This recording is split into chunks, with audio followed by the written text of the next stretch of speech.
আরোহী মেম মিরাজকে ধুয়ে দিয়ে সাকিব সিদ্দিকের হাত ধরে প্র্যাঙ্কিং ছেড়ে পালিয়ে গেল। হ্যাঁ গাইস, একটা সময় ছিল যখন আরোহী আর মিরাজের নাম একসাথে নিলেই দর্শকদের চোখে জলজল করত ভালোবাসা, বন্ধুত্ব আর এক অদ্ভুত ম্যাজিক।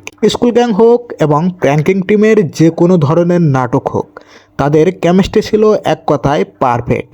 কিন্তু এখন আর সেই ভালোবাসাটা নেই, একে অপরের শত্রু হয়ে গেছে। হ্যাঁ গাইস, আপনারা ঠিকই শুনেছেন, আরোহী এবার মিরাজকে ধুয়ে দিয়ে সরাসরি সাকিবের হাত ধরে প্র্যাঙ্কিং টিম থেকে বিদায় নিল। এখন সবাই একটাই প্রশ্ন করছে, এমনটা কেন হলো? যে মেয়ের সাথে মিরাজের এত বছরের সম্পর্ক ছিল, সে হঠাৎ করে সাকিবের সাথে কেন চলে গেল?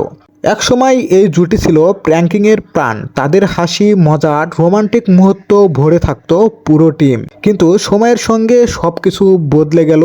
সবচেয়ে বেশি বদলে গেছে আরোহী। শোনা যাচ্ছে সাকিব ধীরে ধীরে আরোহীর কাছাকাছি যেতে শুরু করে, একটু একটু করে তাকে ফুসলিয়ে এবং তার ওপর প্রভাব ফেলতে থাকে। মিরাজ হয়তো তখন কিছু বুঝতেই পারেনি, কারণ সে বিশ্বাস করত আরোহী শুধু আমারই, কিন্তু সেই বিশ্বাসই একদিন ভেঙে গেল হাজার হাজার টুকরো হয়ে। কিন্তু গাইস, আমরা জানতে পেরেছি মিরাজ খানের যেদিন জন্মদিন সেদিনই সাকিবের হাত ধরে এই প্র্যাঙ্কিং টিম থেকে বিদায় নিল আরোহী মেম।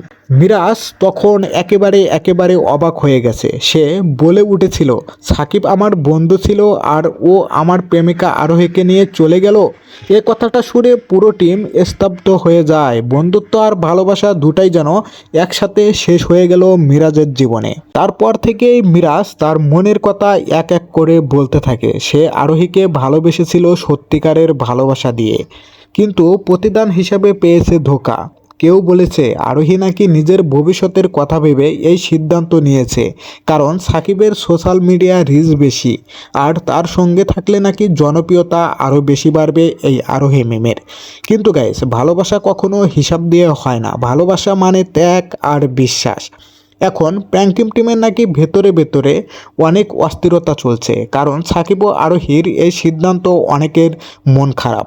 ডিরেক্টর সজীব ভাইও যদি বাইরে থেকে হাসি মুখে বিদায় দিয়েছেন, কিন্তু ভেতরে ভেতরে তিনি নাকি অনেক কষ্ট পেয়েছেন। আরোহী আজ হয়তো নিজের মতো করে খুশি, কিন্তু মিরাজের চোখে আজও সেই আফসোস দেখা যায়। মিরাজ সবসময় ভাবতো আরোহী হয়তো একদিন আমার হবে, আবারও সে আমার কাছে ফিরে আসবে, কিন্তু সে সাকিবের হাত ধরে প্র্যাঙ্কিং টিম ছেড়ে একেবারে চলে গিয়েছে। গাইস, আপনারা বুঝতেই পারলেন এবং জানতেই পারলেন আরোহী মিম মিরাজ খানকে এরকম ধোকা দিয়ে এবং প্রেমে ছ্যাঁকা দিয়ে কি কাজটা ঠিক করেছেন? আপনাদের কি মনে হচ্ছে? অবশ্যই কমেন্ট করে আপনাদের মতামত জানিয়ে যাবেন।